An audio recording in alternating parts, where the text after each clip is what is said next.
Мигрант делегат өспүрүм уул кыздарды Россияга жалгыз жөнөтпөөнү суранды. Курултайга мигранттардын атынан Москвадан келген Чынара Өмүрзакова жаш уул кыздарды Россияга иштегени жалгыз жөнөтпөөнү суранды. Ал эмгектенген Москвадагы кыз-келиндер коому 5 жылдан бери жаштардын көйгөйү менен иш алып барып жатканын белгилеген. Россияга көбүнчө эле 16-17 жаштагы өспүрүм уул кыздар барып жатат. Мыйзам чыгарасыздарбы же кандай кыласыздар? Ата-энесиз, бир тууганы жок, жөнөтпөөнү суранабыз. Жөнөткөндө дагы алып кеткен адам жооп бере турган болсун. Жаш кыздар барып алып алданып, ар кандай окуяларга кабылып, оор абалда калып жатат. Баңгизат менен түшкөн жаш уул кыздардын тагдырын көрүп ыйлагын келет, деди Өмүрзакова. Мындан улам делегат мектептерде, жогорку окуу жайларда, чет өлкөгө барганда өзүн кандай алып жүрүшү керек, эмнени билиш керек, кайсы жактарга кайрылыш керек деген эрежелерди үйрөтүүнү сунуштады. Булак, Спутник KG.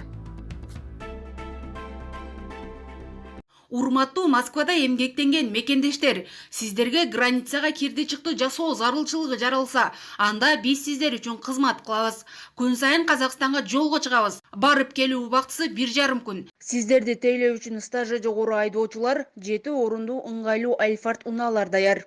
Унаада Wi-Fi сыналгы бар. Кол телефондорду кубаттоо үчүн шарттар каралган. Мындан сырткары жолго чыгаар алдында кара тизмеде бар жок экениңизди акысыз текшерип беребиз. Анан да границада жаралган көйгөйлөргө жардам колун сунабыз. Шашылып калыңыз. Байланыш үчүн телефондорубуз 8 968 402 42 72. Биздин дарек метро Проспект Мира. Украинаны каптаган караңгылык, НАСА тарткан сүрөт. Американын космостук агенттиги НАСА түндө жердин үстүңкү бетин спутниктен сүрөткө тартты. Анда Украина капкараңгы болуп калганын көрүүгө болот. 24 ноябрда тартылган сүрөттөн Украинаны дээрлик караңгы каптап, айланасындагы өлкөлөрдүн, анын ичинде Россиянын аймагында жаркыраган тактар турганын көрүүгө болот. Украинанын энергетика министрлиги шейшембиде Россиянын аскердик соккусунан улам бардык АЭС жылуулук электр станциясы менен ГЭСтин көпчүлүк бөлүгү убактылуу иштебей, эл жарыксыз калганын маалымдаган. Россиянын коргоо министрлиги 23 ноябрда Украинанын аскердик башкармалыгы жанага байланыштуу болгон энергетикалык объектилерге массалык сокку жасалганын, белгиленген бардык объектилер андан жабыркаганын билдирген. Мекеменин сокку Киев шаары боюнча жасалбаганын, шаардагы кыйроолор Украинанын калктуу кварталдарында жайгашкан абадан коргонуучу ракеталардын кулагандыгынан болуп жатканын белгилеген. Россиянын куралдуу күчтөрү Украинанын инфраструктураларына соккуну 10 октябрда, тактап айтканда Крымдагы көпүрө жардылгандан кийин баштаган. Россиялык бийликтин айтымында бул терактынын артында украиналык атайын кызмат турат.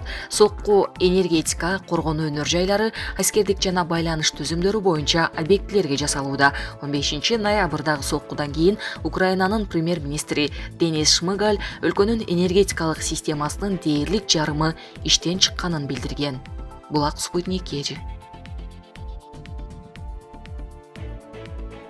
Курултайда Баткендеги талкаланган үйлөрдүн курулушу жай жүрүп жатканы айтылды. Бүгүн 26 ноябрда Бишкекте өтүп жаткан элдик курултайда Баткен шаарынан келген делегат Хаит Айкынов Тажикстандын кол салуусунда талкаланган үйлөрдүн курулушу кечеңдеп жатканына токтолду. Ал чек арада эң биринчи коопсуздукту камсыз кылып берүүгө чакырды. Быйылкы жаңжалда 360тан ашык үй күйүп кетти. Азыр ал үйлөр курулууда. Убагында курулуш иштери кышка чейин бүтүп, жергиликтүүлөр үйүнө кирери айтылган. Бүгүнкү күндө үйдүн ээлери, куруучулары менен сүйлөшсөм, быйыл бүтчүдөй эмес, бүтпөйт окшойт.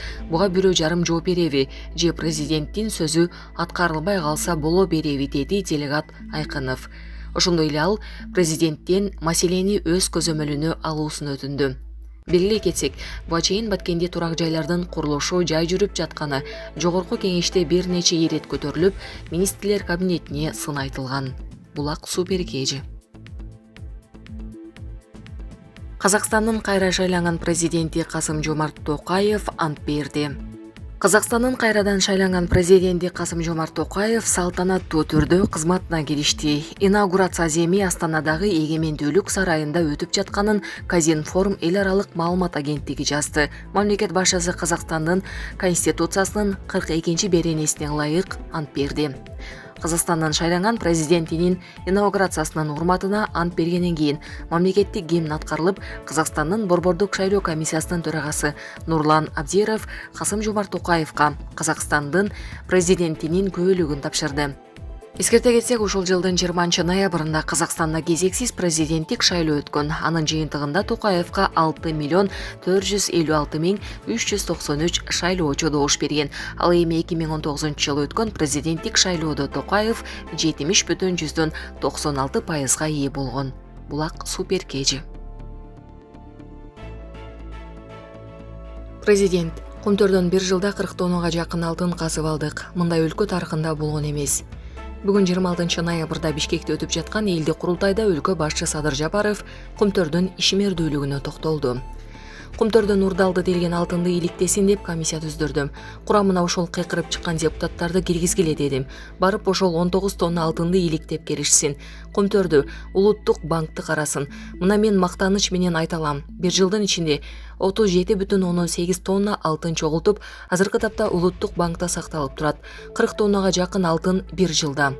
Кыргызстандын тарыхында 40 тонна алтын чогулган эмес да. Мына жатат азыр. Ошону мен депутаттык комиссияга барып, колуңар менен кармап, көрүп келгиле десек, даяр эмеспиз деп дагы деле барбай жатышат, деди мамлекет башчысы. Ошондой эле ал Кумтөрдө мамлекетке алуу оңойго турбагандыгын белгилеп, ага бир жылдан ашуун убакыт кеткенин кошумчалады. Булак супер кежи.